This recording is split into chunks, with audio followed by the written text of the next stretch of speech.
네, 그럼 저도 6학년 1단원 사키나무에 대한 큰 유형을 먼저 설명을 해드리겠습니다. 자, 사키나무에 수가 있고 사키나무의 모양이 있어요. 자, 그럼 이 수를 가지고 우리가 이 모양을 알 수 있어야 하고요. 반대로 사키나무의 모양만 보고도 사키나무가 몇 개인지를 알 수 있어야 합니다. 자, 그러면 우리가 쉽게 생각을 해보면, 자, 첫 번째, 이 칸에는 몇 개 있나요? 그렇죠. 한 개 있어요. 그럼 여기 1이라고 쓸 수 있겠고요. 그 다음 이 칸에는 몇 개 있나요? 맞아요. 한 개 쓰시면 돼요. 자, 여기도 마찬가지로 한 개, 한 개. 자, 이렇게 3차원에 있는 그림을 가지고 우리가 2차원에 있는 숫자로 나타낼 수 있어야 해요. 그러면 우리가 안 보이는 것도 찾아낼 수 있어야겠죠. 그래서 여기는 하나가 숨어 있다는 것을 알 수 있어야 합니다.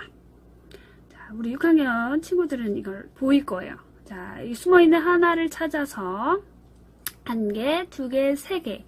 세 개가 이 칸에 있다는 것을 알 수 있지요. 자, 나머지 여기도 마찬가지로 하나가 숨어 있다는 걸 알 수 있죠. 그래서 1이라고 쓰면 됩니다. 자, 그렇게 해서 우리가 큰 유형이 대부분의 문제가 이런 틀 안에서 해결이 됩니다. 모양을 보고 사키나무의 수를 찾아내는 그런 방식이지요. 자, 그럼 이런 큰 유형을 활용한 세부 유형이 있는데요. 첫 번째 방식은 이 큰 유형을 해결하기 위해서 우리가 접근할 수 있는 접근법입니다. 첫 번째로는 쪼개기가 있습니다. 선생님은 이것을 그냥 쪼개기라고 간단하게 부르고자 합니다. 자, 그렇다면 이 세부 유형, 이 큰 유형을 해결하기 위한 그 구체적인 방안으로 선생님은 첫 번째로 쪼개기라는 방식을 사용하고자 합니다. 자, 이 쪼개기라는 것은 어떻게 쪼개느냐에 따라서 두 가지로 나눌 수 있는데요. 첫 번째로는 층별로 나누는 겁니다. 자, 우리가 건물에 들어갔을 때 1층 위에 에스컬레이터 한 층을 타고 올라가면 2층이 있고 2층 위에 3층이 있지요. 이것과 마찬가지 방법으로 1층에는 사키나무 하나를 한 사람이라고 생각했을 때 총 하나, 둘, 셋, 넷, 여기 숨어있는 5명. 5명이 있다고 생각할 수 있겠죠? 자, 그리고 2층에는 2명이 있다고 생각할 수 있어요. 자, 3층에는 쉽네요. 1명이 있어요. 그래서 총 8명이 있고요. 자, 이렇게 층별로 세로로 접근했던 게 하나의 방법이라면 반대로 두 번째 세부 유형에서는 자리별로 쪼개는 방법이 있어요. 자, 이렇게 하나, 둘, 셋, 넷. 자, 가로의 형식으로 우리가 접근을 하게 되면 총 4가지의 접근법이 있겠지요. 자, 그래서 이거대로 자리, 4번째, 4번 자리에는 한 명, 또 두 번째, 세 번째 자리에는 3명, 자, 1번 자리에는 2명, 자, 2번 자리에는 1명. 결국 우리가 구하고자 하는 자리의 수를 다 더했을 때 결국 우리가 원하는 모양에서 자, 수로 이렇게 확인이 가능하다는 거죠. 자, 세부 유형 또 다른 방식이 있습니다. 바로 합치기인데요. 우리가 모양에서 수를 알아내는 것과 다르게 합치기에서는 모양에서 또 다른 모양으로 확인이 가능합니다. 자, 이 합치기에서는 위에서 봤을 때와 앞에서 이 도형을 봤을 때와 옆에서 도형을 봤을 때 모양이 각각 다르다는 것을 이용합니다. 그래서 위에서 봤을 때, 자, 우리가 여기에 드론을 날려서 위에서 아래를 바라본다고 생각해 보세요. 자, 눈이 여기 있습니다. 자, 그러면 우리가 이 눈으로 확인했을 때 이 모양을 정사각형 4개의 사키나무가 있다는 것을 알 수 있겠죠? 자, 상대적으로 여기에 볼록 튀어나와 있는 부분은 낮춰져서 이렇게 보일 것입니다. 자, 그럼 앞에서 보는 모양은 어떨까요? 마찬가지로 이런 모양일까요?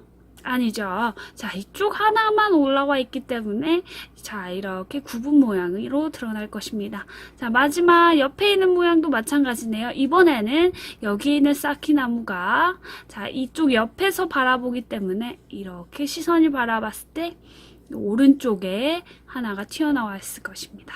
자, 그럼 이렇게 합친 결과를 우리가 반대로 이 모양들을 통해서 이런 모양으로 합쳐졌다면 합친 모양을 다시 이 각각의 모양으로 나누어서 그릴 수가 있겠죠. 자, 그러면 그래서 그리기의 방식을 통해서 우리가 위에 있는 도형을 가지고 이 좌측, 앞면, 위면 이렇게 나누어지는 각각의 측면의 그림을 그릴 수가 있는 겁니다. 자, 그래서 위의 그림을 보았을 때는 반드시 앞과 옆의 그림이 어디에 위치해 있는지를 확인한 다음에 그려주시는 것이 좋습니다. 왜냐하면 여기를 앞으로 했을 때의 그림과 여기를 앞으로 했을 때의 그림이 확연히 달라질 수 있기 때문이죠. 자, 그러면 앞에서 보는 측면은 어떨까요? 앞에서 보면 마찬가지로 자, 이런 모양이 되겠지요. 자,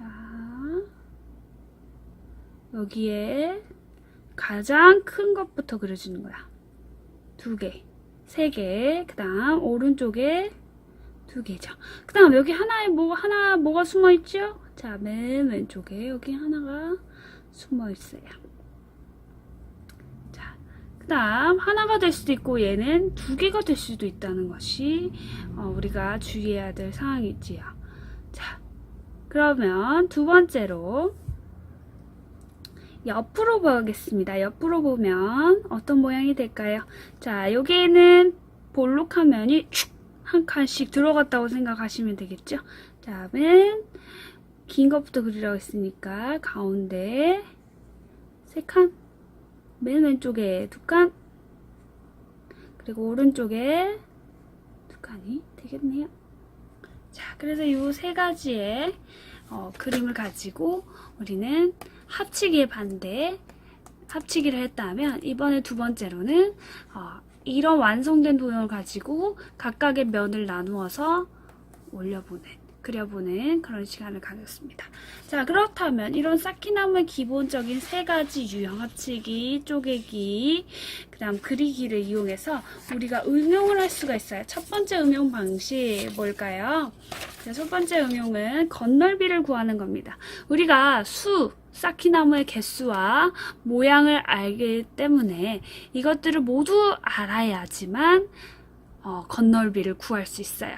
이때 건널비는 다 더하는 것인데요. 자, 쌓기나무가 겹치는 이런 공간에 이 안에 있는 이런 공간까지도 다 더할 필요가 있을까요? 없을까요? 이 안에 있는 여기 안에 숨어있는 이런 작은 면까지 더할 필요는 없어요. 왜냐? 자, 건널비이기 때문이죠. 건널비이기 때문에 자, 우리는 겉에 있는 이 면들만 더할 겁니다. 이때 한 면의 넓이는 1제곱센티미터이죠. 자, 그럼 두 번째 응용 방법은 우리가 좋아하는 레고라고 하죠. 레땡?